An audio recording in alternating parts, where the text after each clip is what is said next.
இந்த மாதம் உங்களுக்கு ஊதியம் கூட்டி கொடுக்கப்படும். நல்ல ஊதியம் கூட்டி கொடுக்கப்படும். நல்ல இசைக்கலைஞர்கள் யாருங்க? ஹரிச்சந்திரா சுவாமி. ஹரிச்சந்திரா குரு எப்படி இருந்து நீ இப்படி ஆயிட்டீங்கிறப்ப எவ்வளவு வேதனையா இருக்குது. ஹரிச்சந்திரா ஒன்னும் மோசம் இல்ல. சரி, இந்த நாட்டை தான வளர்த்தது இல்லை என்று ஒரு வார்த்தை சொல். மீண்டும் உன்னை சிம்மாசனத்தில் அமர வைத்து அழகு பார்க்கின்றேன். சுவாமி, இல்லை என்ற வார்த்தை என் நாவிலிருந்து ஒரு பொழுது வராது. அப்படியா? கண்டிப்பாக. சொல்றது கேட்க மாட்டான். ஏன் சுவாமி? ஹரிச்சந்திரா, இதற்கு முன் இந்த நாட்டில் என்னவாக இருந்தாய்? அரசனாக இருந்தேன். இப்பொழுது சாதாரண மாநிலம் இருக்கிறாய்.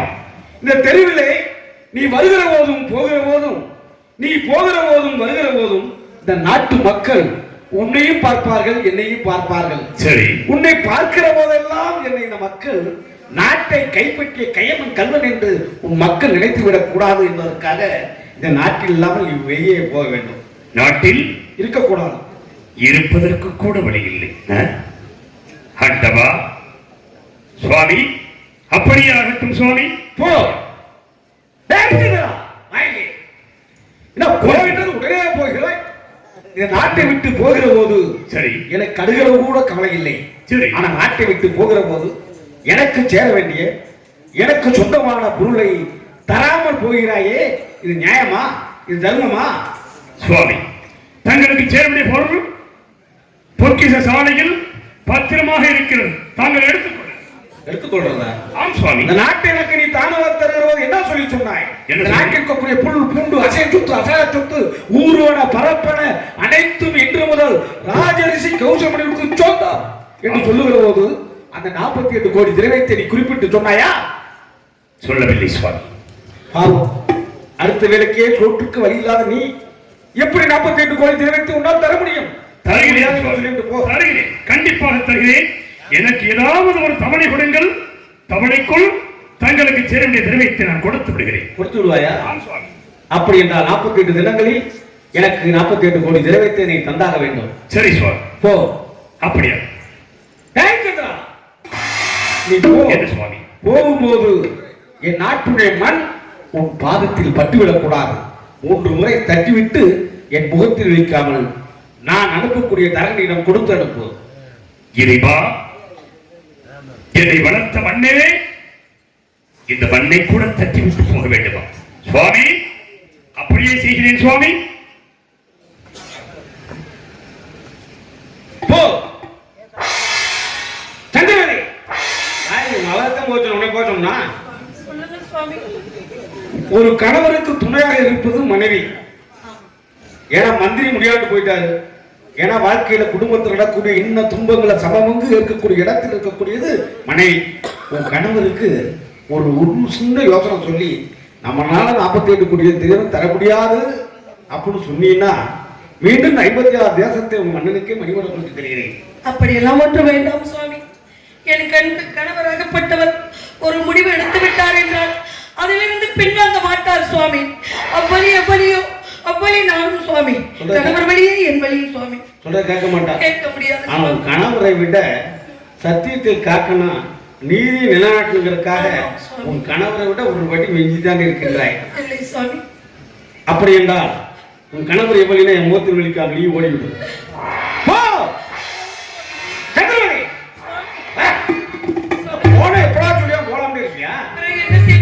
நீ நாட்டை விட்டு போவதை பற்றி எனக்கு கடுகளவு கூட கவலை இல்லை. ஆனால் எனக்கு சேர வேண்டிய எனக்கு சொந்தமான பொருளை தராமல் போகிறாயே, இது நியாயமா? இது தர்மமா? இன்னும் என்ன இருக்கின்றது சுவாமி தங்களுக்கு கொடுப்பதற்கு? வஞ்சகம் செய்து எல்லாமே வாங்கிவிட்டீர்களே, இன்னும் எங்களிடம் ஏது இருக்கின்றது? சற்று நல்லா உற்று நோக்குங்கள். ஏதுமில்லை சுவாமி, கொடுப்பதற்கு ஏதுமில்லை. எது எடுத்து செல்லவில்லை? ஏதுமில்லை. நான் கொடுத்த மாட்டுரை தவிர வேற எதுவும் எடுத்து செல்லவில்லையா? ஏதுமில்லை சுவாமி. எதை எடுத்து செல்கின்றாய் தெரியுமா? எதையும் எடுத்து செல்ல நன்றாக பாருங்கள் சுவாமி. உலகம் போற்றும் பொருள், பெருமை வாய்ந்த பொருள், பெண்களுக்கு உகந்த பொருள், உன் தலையிலே அணிந்திருக்கின்றாயே சுவாமி மலர். இந்த மலர் என் நாட்டில் விளையக்கூடியது. என் நாட்டில் விளையக்கூடிய மலரை எனக்கு தெரியாமல் திருடி செல்கின்றாயே,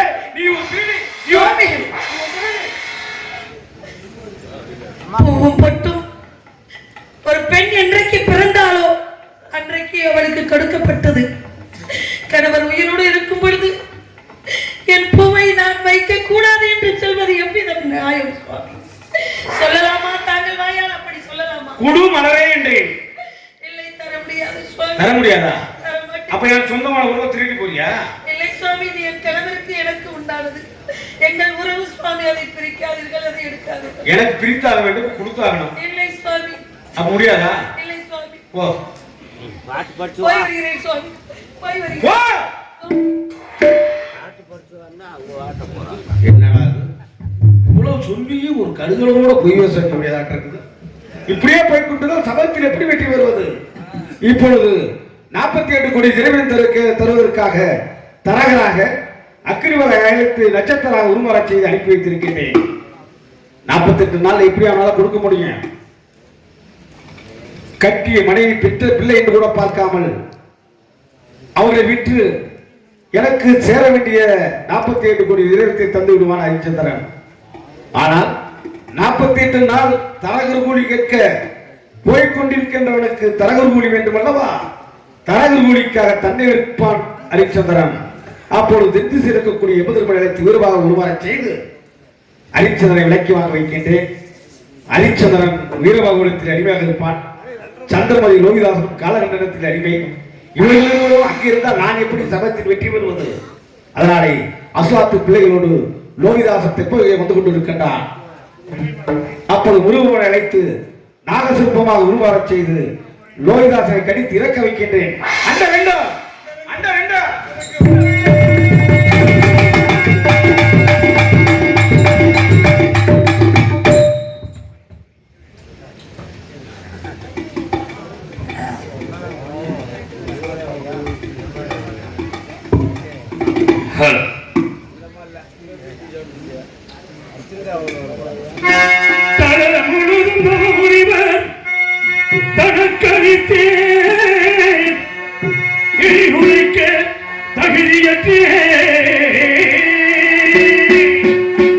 இலகுமணி மண்டபமும் எழில்மணி சிம்மாசனமும் இழந்து போச்சே.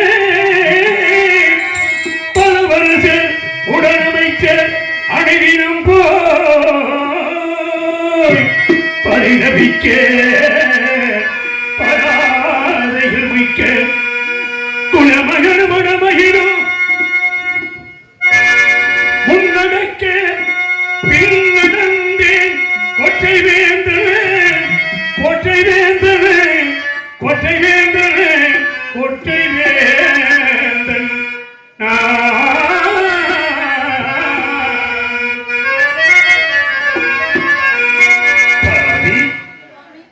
என்ன செய்வோம் ஏது செய்வோம்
இந்த இடத்திற்கு வந்து சேர்ந்து விட்டோம்.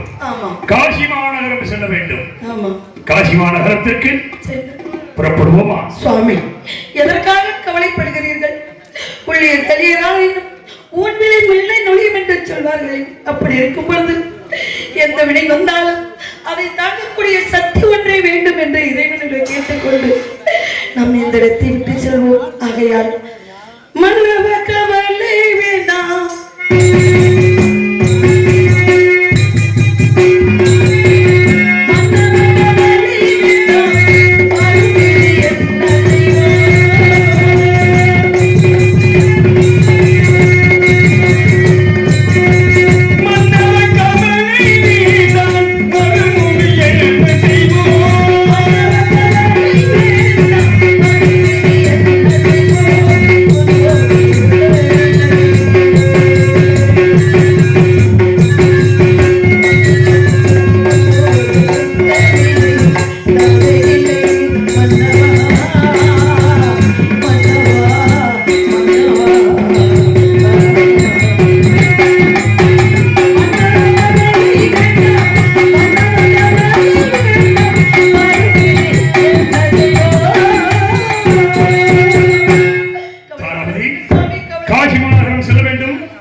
என்னோடு நடந்து வா.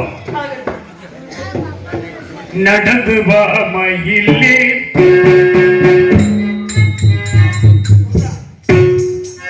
நடந்து வா மயிலே, நடந்து வா மயிலே, தங்கமணி தங்கையதன் கோயிலே, நடந்து வா மயிலே, மயிலே,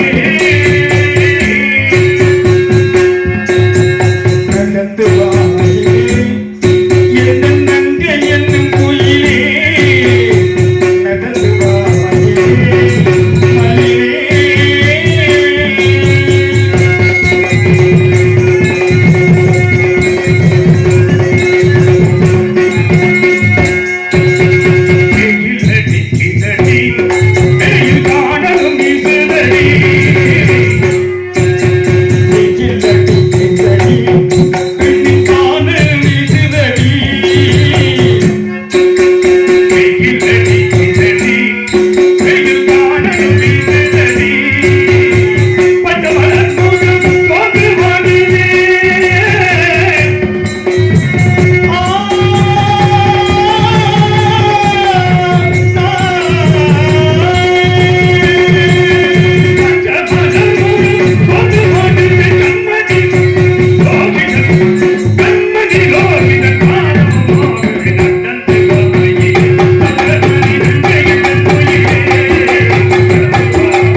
பஞ்சனமெத்தையிலே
காசி மாநகரம் வந்து விட்டோம் பார்த்தாயா?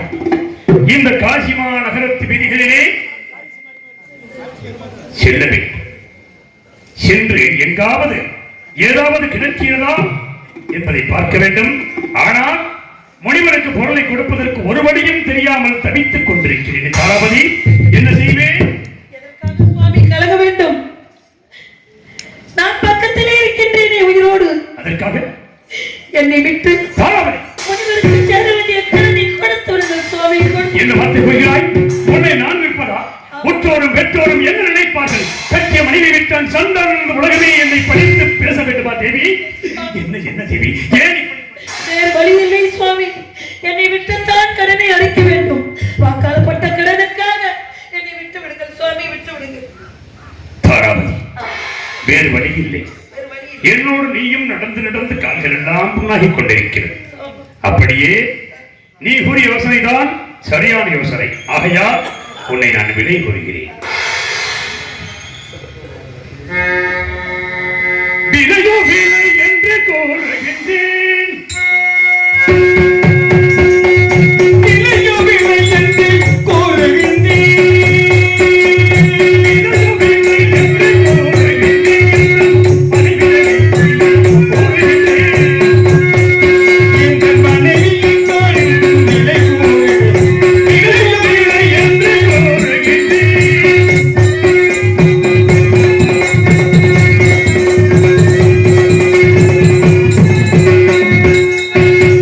காசியில் வாழும் கணவன்கள் இருக்கின்ற காரியை விலை கோருகின்றேன்.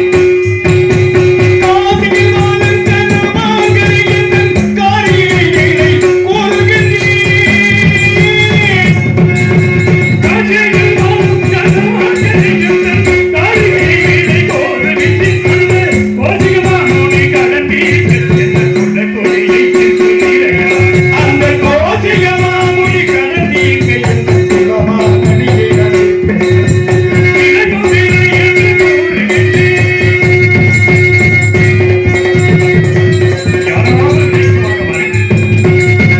என்னை போல் பாவிகள் யாரும் இல்லை உலகில். என்னிலை யாருக்கும் வாய்ப்பதில்லை.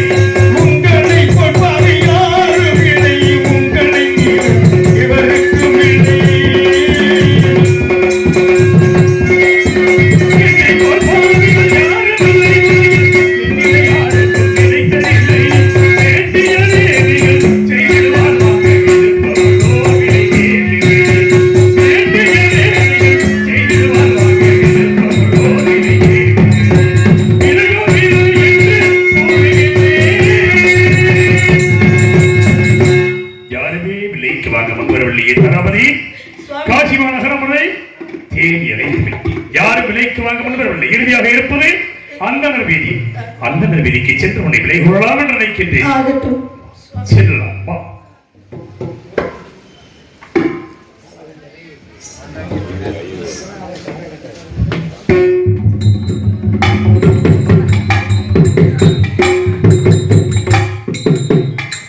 தம்பி முத்தையா, முத்தையா, தாத்தா என்ன பண்ணிட்டு இருக்க? சொல்லு தாத்தா. நான் சொன்னது கேட்குறியோ இல்லையோ? கண்டிப்பா நீ என்ன சொன்னாலும் கேப்பி தாத்தா. தாத்தாவுக்கு 7 பொம்மை நான் அட்டி கட்டின்னு இருக்கேன். சரி. என்ன ஆ. அவனால வேலை வைக்கலாம் பார்க்க முடியல. ஆ. அதனால ஒரு பொம்மனாட்டி இருந்தா ஆ. விலைக்கு வந்தா வாங்கலான்னு எத்தனையோ நான் சொல்லியிருக்கேன். ஆமா. நீ கேட்கறியா? வாங்கிடுவா. கேட்க மாட்டேன். சரி, வாங்கிடுவோம் தாத்தா. நீ வருத்தப்படாத தாத்தா. வாங்கிடுவோம்.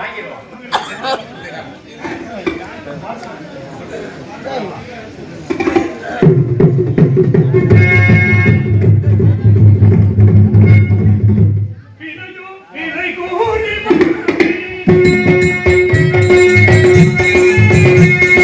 விலையோ விலை கூறி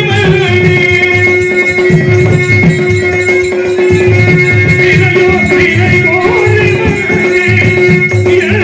மனைவியும் மகளையும் விற்கவே விலையோ விலை கூறி விலையோ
எதுக்காக இப்படி அழுது கட்டிக்கீங்க ஐயா, வாக்கால் பட்ட கடனுக்காக சரி. என் மனைவியும் மகனையும் விலை கூறிக் கொண்டிருக்கின்றேன். ஓஹோ யாராவது விலைக்கு வாங்க இருக்கிறார்களா? இருக்கிறார்கள் யார் இருக்கிறார்? அவர்களை அழைத்து வாருங்கள். காலகண்ட காத்தாரு அப்படியா? விலைக்கு வாங்குவாரா? வாங்குவார் சரி, என்ன விலை சொன்னாலும் வாங்கிடுவார் அழைத்து வாருங்கள்.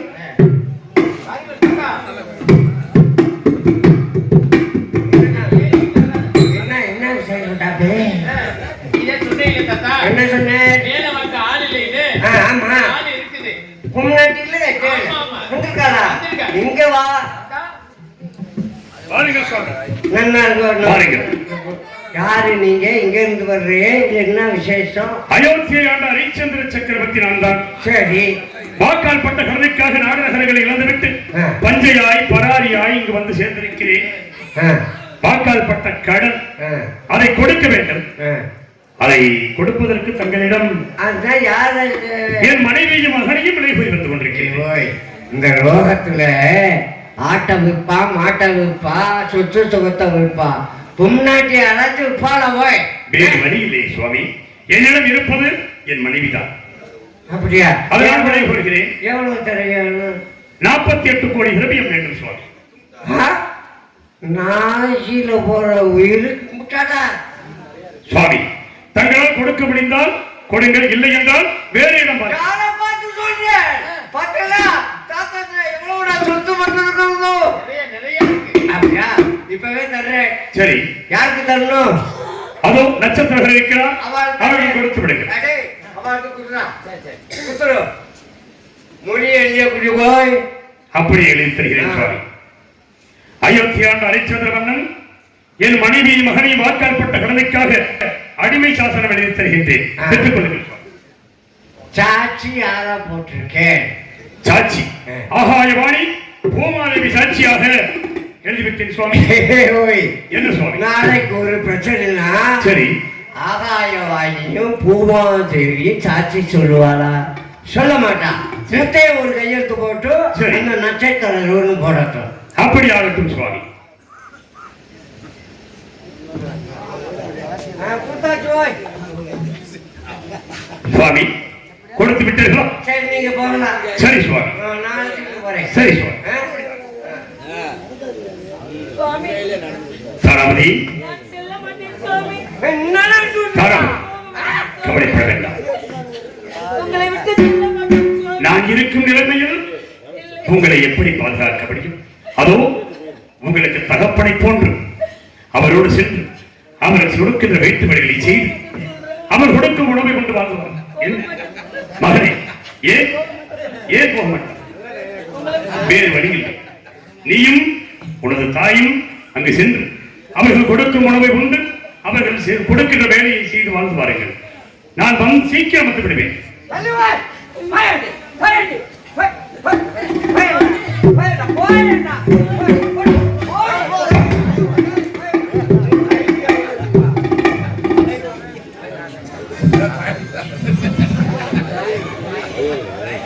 இறைவா, என் மனைவியை இதுவரை பிரிந்ததே கிடையாது. இன்று மனைவியும் மகனையும் பிரிந்து தன்னன் தனிமையிலே இந்த இடத்தில் வாழ்ந்து கொண்டிருக்க வேண்டும்.